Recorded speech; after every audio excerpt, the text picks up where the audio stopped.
आज मैं class 9 commerce का अध्याय 6 रेखाएं और कोण को पढ़ाने जा रहा हूँ। क्योंकि रेखाओं और कोण से पहले जो होगा आपको बिंदु जानना होगा। आज मैं कक्षा 9 का मैथ में अध्याय 6 रेखाएं और कोण के बारे में पढ़ाने जा रहा हूँ। इससे पहले आपको जो है बिंदु के बारे में बताना चाहता हूँ, क्योंकि बिंदु जो है एक मेन बेस आधार होता है। बिंदु को इंग्लिश में पॉइंट कहते हैं। क्योंकि बिंदु क्या है, बिंदु केवल स्थान घेरता है, केवल स्थान निर्धारित करता है, न तो उसकी लंबाई होती है न तो चौड़ाई होती है। अब अगला होता है समरेख बिंदु, जिसे कोनियर पॉइंट कहते हैं। संरेख बिंदु वे बिंदु होते हैं, जितने भी बिंदु हमारे होते हैं, दो या दो से अधिक बिंदु, उन सबको अगर हम मिला देते हैं तो मिलाने से एक सरल रेखा प्राप्त हो जाती है। तो उसे जो है हम संरेख बिंदु कहते हैं, अर्थात कोनियर पॉइंट कहते हैं। हर एग्जाम्पल के लिए जैसे मान लीजिए एक बिंदु यहाँ पर है, एक बिंदु यहाँ बी है और एक बिंदु सी है। उसी तरह हम बहुत बिंदु ले लेंगे, तो ए से अगर बी को मिला देंगे और बी से सी को हम मिला देंगे तो ए और बी और सी ये सारे बिंदु जो है हमारे रेखा एसी पर पड़ते हैं। तो यह जो हुआ आपका संरेख बिंदु हो गया। अब असंरेख बिंदु किसे कहते हैं? तो असंरेख बिंदु उन्हें कहते हैं जब दो या दो से अधिक बिंदुओं को मिलाने से वे सारे बिंदु जो है एक सीधी रेखा पर नहीं आते हैं। जैसे असंरेख बिंदु का एग्जाम्पल बता रहा हूँ। सपोज करिए एक बिंदु यहाँ है, एक बिंदु यहाँ है, एक बिंदु यहाँ है। तीन बिंदु हमने लिया और तीनों को एक दूसरे से जोड़ेंगे। ए से बी को जोड़ दिया और बी को हम सी से जोड़ दिया। इस प्रकार हमारी दो रेखा प्राप्त होती है, ए बी और बी सी पड़ती है। क्योंकि ए बी और सी ये तीनों पॉइंट जो है किसी एक ऋजु रेखा पर नहीं पड़ते हैं, इसलिए जो है यह जो है असंरेख बिंदु है। दूसरा एग्जाम्पल आपको बता दें संरेख और असंरेख का। चूँकि बच्चे जब प्रेयर करते हैं, स्कूल में जाते हैं, तो जितने भी बच्चे होते हैं उनको लाइन में, पंक्तियों में, कतारों में खड़ा किया जाता है। यदि बच्चों को सब लाइन में खड़ा करने से यदि सभी बच्चे एक सीधी रेखा में आ जाते हैं तो हम कहते हैं कि ये सारे बच्चे जो है एक संरेख बिंदु का काम करते हैं। अर्थात सारे बच्चों के मिलने से एक सीधी लाइन हमारी बन गई। और जब सारे बच्चों को मिलाने से एक लाइन में खड़ा करने से यदि कोई बच्चा हमारा लाइन से बाहर हो जाता है, तब हम ये कहते हैं कि ये हमारे बच्चे जो है असंरेख है। अर्थात असंरेख का मतलब हुआ कि बच्चे जो है सीधी लाइन में नहीं है, कोई बच्चा उस लाइन को इधर उधर है। चूँकि बिंदु के बारे में बता दिया, और इसके बाद हम आपको बताएंगे रेखा। रेखा क्या होती है? रेखा को अंग्रेजी में लाइन कहते हैं। तो रेखा की परिभाषा यही होती है जब दो या दो से अधिक बिंदुओं को मिलाने से प्राप्त आकृति को हम रेखा कहते हैं। जैसे ए बी सी, यहाँ लें एक बिंदु ये ले लें डी।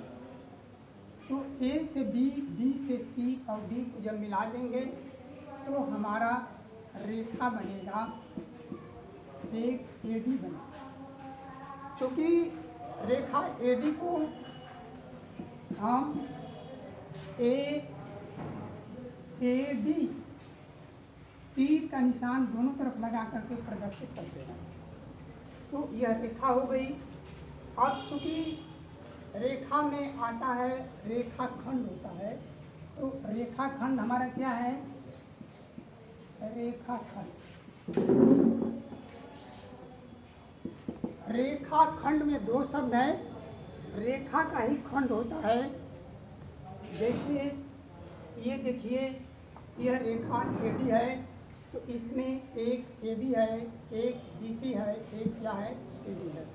तो रेखाखंड जो है रेखा का एक भाग होता है, और रेखाखंड को हम जो है ए बी, ये ए से बी डिनोट करेंगे। अर्थात रेखाखंड एक भाग में जाती है, और ये इसे जो है ए बी की तरफ निशान लगाएंगे, तो इसका मतलब हुआ कि ए से बी की तरफ बढ़ती है। अगर इसी को हम बी ए लिख करके ए की तरफ तीर का निशान लगा देते हैं, तो इसका मतलब हुआ कि हम बी से ए की तरफ आ रहे हैं। तो रेखाखंड हो गया। रेखा का कोई दो अंत बिंदु होता है। रेखा का केवल कोई दो अंत बिंदु होता है। जैसे एग्जाम्पल के लिए मान लीजिए यह एक एम यह रेखा है, तो इसके दो अंत बिंदु एक यम है और एक क्या है? एम है। रेखा का दो अंत बिंदु यहाँ एम और एम से जो है आपको बता दिया गया। अब हम चलेंगे आपको जो है कोण के बारे में। तो कोण क्या होता है? काइंड्स ऑफ लाइन, जिसको हिंदी में कहते हैं रेखा के प्रकार। रेखा के प्रकार ये हो जाएगा काइंड्स ऑफ लाइन। रेखा के प्रकार में रेखा तीन प्रकार की होती है। एक होता है सरल रेखा, सरल रेखा या सीधी रेखा।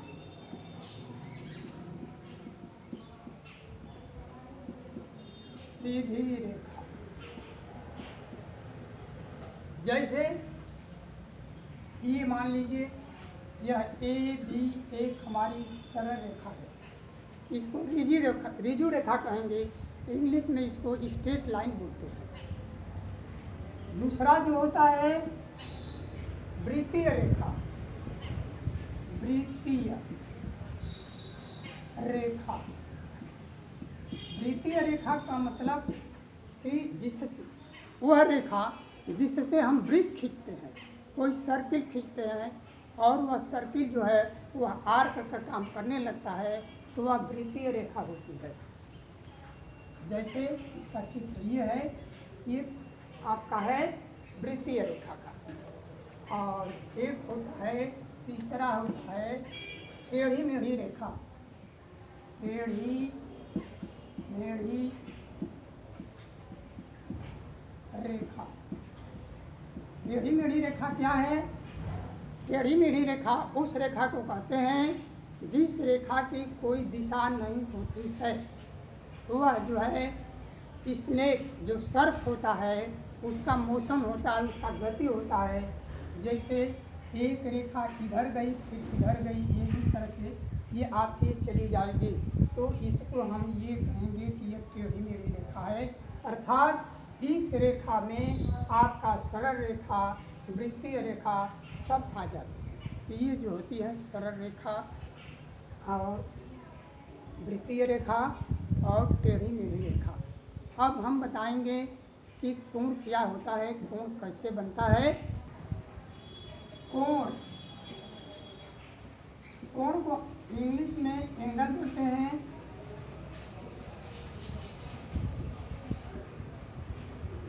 कोण को इंग्लिश में एंगल बोलते हैं।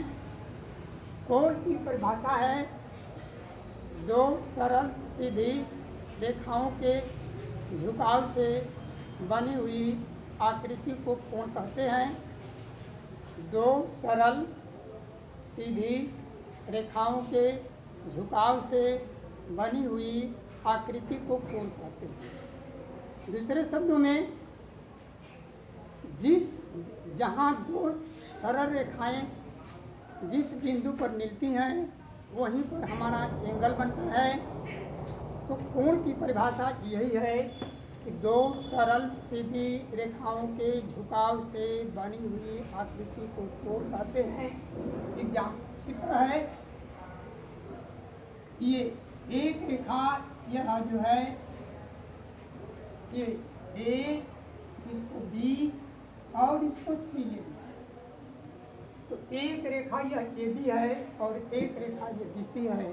दोनों रिजु रेखाएं हैं, सरल रेखाएं हैं। ये दोनों सरल रेखाएं बी पॉइंट पर जो है मिल रही हैं। तो इसलिए एंगल आपका ये बनेगा एंगल ए बी सी या एंगल सी बी ए कहेंगे। क्योंकि एक कोण का जिस बिंदु पर हमारा कोण बनता है उस बिंदु को हम बीच में रखते हैं और दो भुजाएं का जो होता है अंत बिंदु हो गए हैं उनको जो है बगल में लिखते हैं। अर्थात एंगल आप बी पर जो कोण बनता है तो कोण ये बी है, तो ये बी इसका जो होगा ये वर्टेक्स होगा। ये आपका जो होता है ये वर्टेक्स है। इसको शीर्ष कोण कहते हैं। ये है शीर्ष कोण है। जिस बिंदु पर दो रेखाएं मिलती हैं वहाँ कोण बनता है और उसी को हम वर्टेक्स कहते हैं, शीर्ष कोण है। क्योंकि यह ए बी और बी सी जो है साइड है, A B and B C ये है साइड है,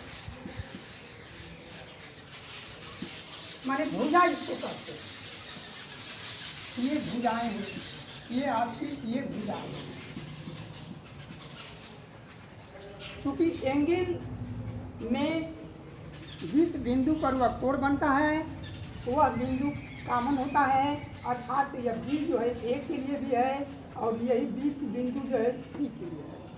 और चूंकि ये भुजा जो होती है ये ए बी हो गई और ये क्या हो गई, बी सी हो गई। एक चीज़ और आपको बताऊंगा कि अगर हम चलेंगे इसमें, देखिए दो चीज़ हुआ।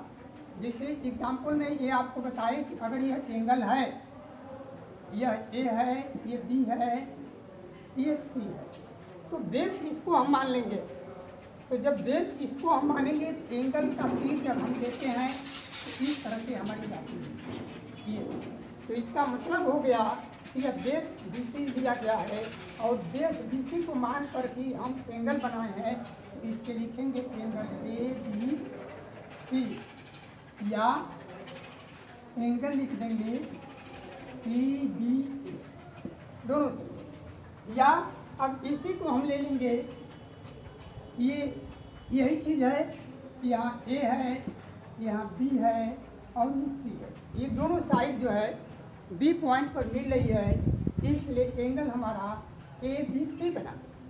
हमने बी सी को बेस लिया था तो तीर का निशान एक ए बी की तरफ ले गया था।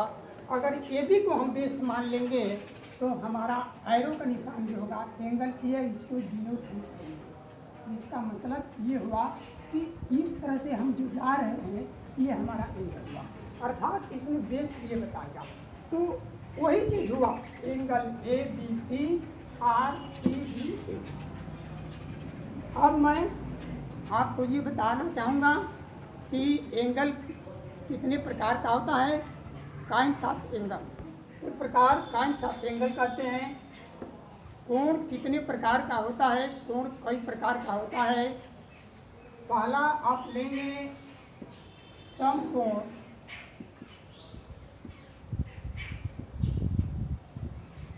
जिसे हम एंगल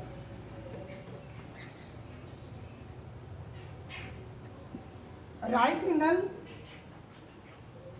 उस कोण को कहते हैं जिस कोण का मान 90 डिग्री के बराबर होता है उसे राइट एंगल कहते हैं। अर्थात जब दो सरल सीधी रेखाएं जो बिल्कुल आपस में एक दूसरे के लंबवत मिलती हैं तो वहाँ 90 अंश का कोण बनता है। एग्जाम्पल के लिए जैसे घड़ी होती है, आप घड़ी को देखते होंगे और घड़ी में सपोज करिए कि आपका 9 बजा हुआ है, तो घड़ी में दो साइड होती है, एक होती है मिनट की सुई होती है और एक होती है घंटे की होती है। तो 9 बजने का मतलब हुआ कि छोटी सुई जो है 9 पर होती है और बड़ी सुई जो मिनट वाली जो होती है वह 12 पर होती है। तो चूँकि दोनों घड़ियों के बीच का जो एंगल बनेगा हमारा 90 डिग्री का बनेगा। अगर सपोज करिए जैसा कि हम ये है एक ए बी रेखा है और ये एक रेखा है, अगर ये ए बी है ये आपका सी है, तो एंगल ए बी सी अगर हम बी सी को अगर मान लें बेस तो ये इस तरह से लिखेंगे और ए बी को बेस मानेंगे तो एंगल का चिन्ह दे देंगे जैसा कि मैंने बताया। तो ये 90 डिग्री का एंगल होगा, angle A B C 90 degree. अर्थात जिस कोण का मान 90 अंश के बराबर होता है उस कोण को समकोण कहते हैं। उसी तरह अगर आपका जो है 10 बजता है तो 10 जब बजेगा तो 10 पर जो होगी हमारी छोटी सुई होगी घंटे की होगी और बड़ी सुई जो होगी वह 12 पर हो जाएगी। तो दोनों के बीच का जो हमारा एंगल बनेगा वह 90 डिग्री हो जाएगा। और दूसरा जो एंगल होता है न्यून कोण होता है, न्यून कोण, इसको एक्यूट एंगल बोलते हैं। न्यून कोण एक होता है, न्यून कोण होता है जिसे जो है एक्यूट कोण बोलते हैं। एंगल न्यून कोण उस कोण को कहते हैं जिस कोण का मान 90 अंश से कम होता है और 0 डिग्री से अधिक होता है। माने 0 से लेकर के 90 डिग्री के बीच में जितने भी हमारे कोण बनते हैं वह न्यून कोण होते हैं। जैसे फॉर एग्जाम्पल ये घड़ी अगर आप ले लेते हैं तो घड़ी में अगर सपोज करिए कि हमारा तो 3:15 जो बज रहा है तो 3:15 का मतलब हुआ कि छोटी सुई जो है हमारी जो होती है 3 पर होती है और फिर वो भी 3 के दोनों के बीच का कोण जो होगा ये या इस फिगर ये होगा। अगर ये बेस है और ये लाइन है ये तो आपका हो जाएगा ये 0 से ले करके ये 90 से कम है। अगर इसको हम मान लेते हैं x मान लेते हैं कोण, तो इसका मतलब कि अगर यह x है तो यह x जो है यह 0 से ग्रेटर होगा और यही 90 से क्या होगा स्मॉलर डिग्री। माने जिस कोण अगर यह x डिग्री का कोण है तो यह इसका मान जो होगा यह 0 से बड़ा है और 90 से क्या है छोटा है, तो यह जो होगा आपका न्यून कोण कहलाएगा। और तीसरा जो कोण जो होता है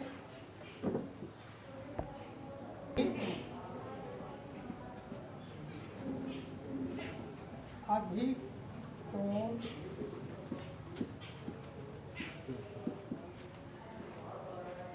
ऑब्ट्यूज एंगल।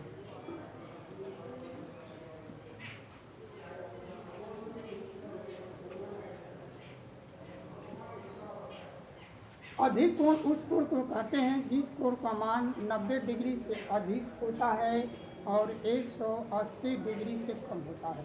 अर्थात जिस कोण का मान एक समकोण से अधिक हो परंतु दो समकोण से क्या होता है कम होता है, उस कोण को जो है हम अधिक कोण कहते हैं।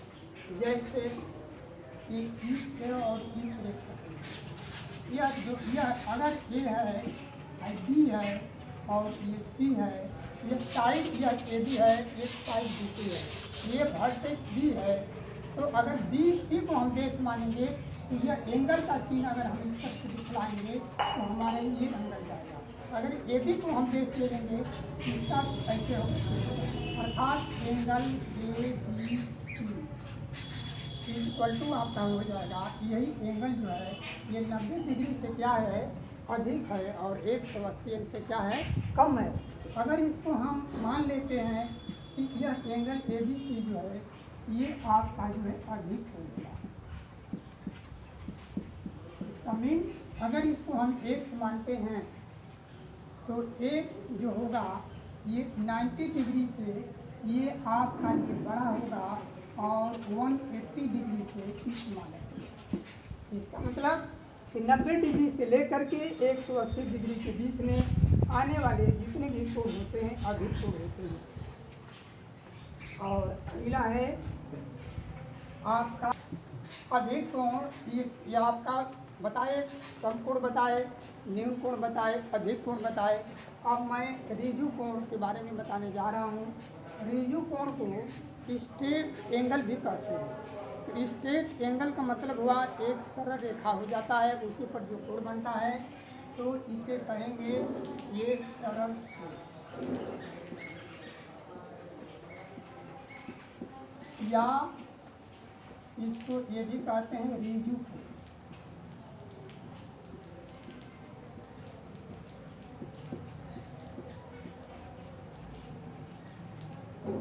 देखिए रिजु कोण एक सरल रेखा पर, एक सरल सीधी रेखा पर ही बनता है।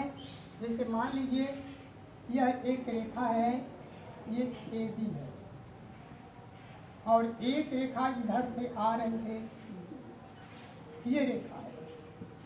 तो ये रेखा और ये रेखा दोनों यहाँ पर बी पर ही मिली है।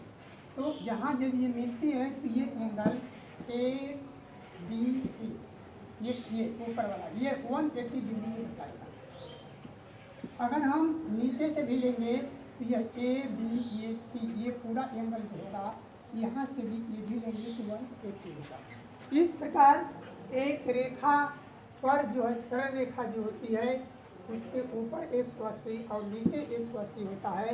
इस प्रकार की ये देखते हैं कि यह बिंदु बी जो है दोनों तरफ से अगर घेर दिया जाए तो चारों कोण ये ऊपर से और ये पूरा घेर दिया जाए तो 360 डिग्री का कोण बनता है, जिसको कंप्लीट एंगल बोलते हैं। हाँ, प्रतिवर्ती कोण होता है, प्रतिवर्ती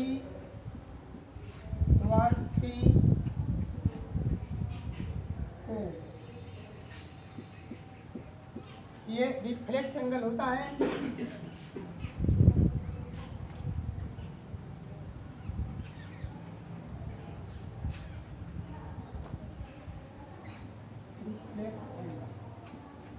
प्रतिवर्ती कोण जिसे हम इंग्लिश में रिफ्लेक्स एंगल करते हैं। प्रतिवर्ती कोण वह कोण होता है जिस कोण का मान 180 डिग्री से अधिक हो परंतु 360 अंश से कम होता है। जिस कोण का मान 180 डिग्री से अधिक परंतु 360 अंश से कम होता है। दूसरे शब्दों में कहेंगे जिस कोण का मान 2 समकोण से अधिक हो परंतु 4 समकोण से क्या होता है कम होता है, उसे हम जो है प्रतिवर्ती कोण कहते हैं। जैसे ये ए ओ ये बी, देखिए ये एंगल आपका, ये आपको हमने डिनोट किया, ये एंगल इसको हम कैसे लिए हैं ऐसे, तो ये एंगल जो होगा A O B, angle A O B, यही जो होगा आपका। अगर इसको हम एक समान लेते हैं, इसको एंगल एक समान लेंगे तो ये एंगल ओ बी ये प्रतिवर्ती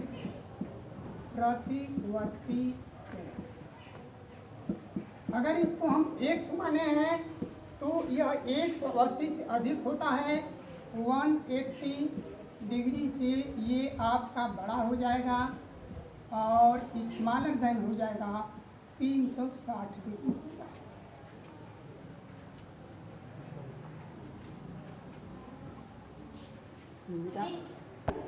एक होता है पूरक कोण, कॉम्प्लीमेंट्री एंगल कहते हैं। ये पूरक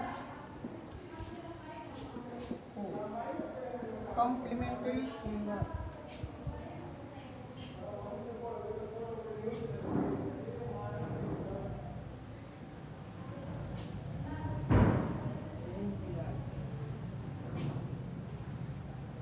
पूरक कोण कॉम्प्लीमेंट्री एंगल, जब दो कोणों का योग 90 अंश के बराबर होता है तो वे दोनों कोण एक दूसरे का पूरक कोण कहलाते हैं। जब किन्हीं दो कोणों का योग 90 डिग्री के बराबर हमारा हो जाता है तो वे दोनों कोण एक दूसरे का पूरक कोण कहलाते हैं।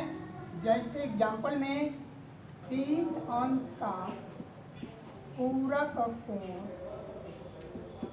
बराबर होगा। हमने बताया कि जब दो कोणों को योग करेंगे तो 90 डिग्री होगा। तो 30 अंश का कोण है, 30 का पूरक कोण निकालेंगे तो 90 डिग्री में से आप 30 डिग्री को सब्ट्रैक्ट कर देंगे, ये पर 60 अंश हो जाएगा। और उसी प्रकार 60 अंश का पूरक कोण आपका होगा 30 अंश हो जाएगा। ये सपोज करिए ये एंगल है और एक एंगल ये है। तो यहाँ देखिए ए, ओ, बी और सी। यहाँ हम देखते हैं कि एक साइड ओ ए है, एक साइड ओ बी है। ओ बी साइड पर ओ ए साइड पर पेंडिकुलर है, इसलिए angle A O B equal to 90। कोण ए ओ सी, एंगल जिस बिंदु पर बनता है उसको 3 लेटर से लिखते हैं। ए ओ सी कहेंगे या सी ओ ए कहेंगे, ओ हमेशा बीच में होगा। तो angle A O C plus angle इसको लेंगे, इस ट्रायंगल में ये एंगल बन रहा है तो सी ओ बी कहें या बी ओ सी कहें, एंगल हो जाएगा C O B this equal to 90। ये एक दूसरे का जो है क्या है, पूरक कोण है। अब अगला हम बताएंगे, अब अगला हम ये आपको समपूरक कोण के बारे में पढ़ाएंगे। हाँ, समपूरक कोण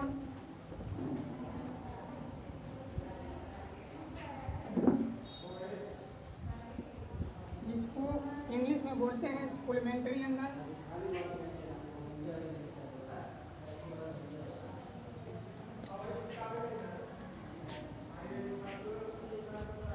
सप्लीमेंट्री एंगल होता है समपूरक कोण। समपूरक कोण उस कोण को कहते हैं जब दो कोणों का योग 180 अंश के बराबर हो जाता है। जब किन्हीं दो कोणों का योग 180 अंश के बराबर हो जाता है तो वे समपूरक कोण कहलाते हैं। जैसे ए, बी और सी है। तो ये अगर इसको हम ले लें डी, कोण ए बी डी प्लस कोण D B C equal to 180। Suppose करिए यह कोण अगर हमारा जो भी है यह 80 डिग्री है और ये 100 डिग्री है, तो इन दोनों को जब हम ऐड करेंगे तो 180 के बराबर होगा। अर्थात जब दो कोणों का योग 180 अंश के बराबर होता है तो वह एक दूसरे का समपूरक कोण कहलाते हैं। अगर 50 डिग्री के कोण का समपूरक कोण हमको निकालना है तो 180 में से 50 को हम सब्ट्रैक्ट कर देंगे। तो इस प्रकार हमारा 130 अंश का जो कोण जो होगा वह जो होगा 50 अंश का समपूरक कहलाएगा। और उसी तरह 150 अंश का ये समपूरक कोण जो होगा हमारा 30 अंश कहलाएगा। आसन कोण है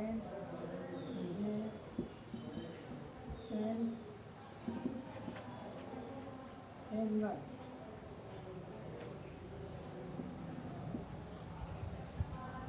आसन कोण वे कोण होता है जिसका वर्टेक्स जो है कॉमन होता है, दो कोण होते हैं, और वर्टेक्स जो कॉमन होता है ओबेनिस्ट होता है, उसकी दो साइड जो होती हैं वह एक दूसरे के अपोजिट होती हैं, विपरीत होती हैं।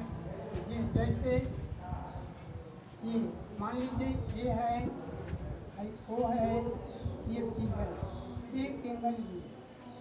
चूँकि अगर इसको हम सी मान लें तो ये वर्टेक्स आपका जो होगा ओ होगा, वर्टेक्स ओ है, और वर्टेक्स ओ के विपरीत साइड एक ये है, ओ ए है, और दूसरी साइड ए बी है। इस प्रकार एंगल आपका हमारा बन रहा है ए ओ सी प्लस एंगल ये बनेगा C O B, this equal to होगा एंगल ए ओ बी। तो ये आसन कोण हुआ। जब दो कोणों का योग एक दिए हुए कोण के बराबर होता है तो वह एक दूसरे के आसन कोण होते हैं।